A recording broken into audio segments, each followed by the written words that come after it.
বাংলাদেশ পথনাট্য আন্দোলনের পুরোধা ব্যক্তিত্ব মান্নান হীরা।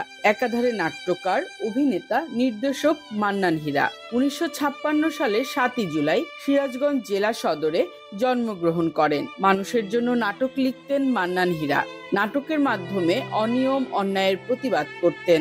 তার নাটকে উঠে আসতো নিরন্ন মানুষ ও দরিদ্র জনপদ। বিশেষ করে পথনাটকে তিনি সহজ সরল ভাষায় কৃষিজীবী মানুষের উৎপাদন ও উপকরণকে তুলে ধরতেন। তীক্ষ্ণ সংলাপের ঘাত প্রতিঘাতে প্রথাগত সমাজ ও রাষ্ট্রকাঠামো ভেঙে ফেলতে অনুপ্রেরণা যোগায় তার নাটক। তার রাজনীতি আশ্রয়ী একাধিক নাটক অনূদিত হয়ে দিল্লি, হংকং, পাকিস্তান, নেপাল সহ অনেক দেশে প্রদর্শিত হয়েছে।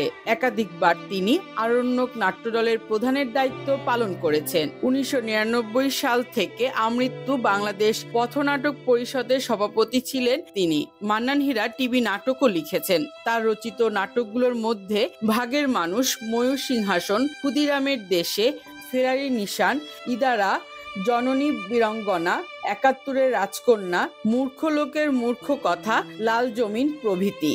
তিনি ৭১-এর ক্ষুদিরাম চলচ্চিত্র নির্মাণ করেন। এছাড়া গরম ভাতের গল্প ও ৭১-এর রং পেন্সিল নামে দুটি স্বল্পদৈর্ঘ্য চলচ্চিত্র পরিচালনা করেছেন। ২০০৬ সালে নাটকে বাংলা একাডেমি সাহিত্য পুরস্কার অর্জন করেন তিনি। ২০২০ সালে ২৩ ডিসেম্বর তিনি মৃত্যুবরণ করেন। প্রয়াণ দিবসে তার বিদেহী আত্মার প্রতি শ্রদ্ধা।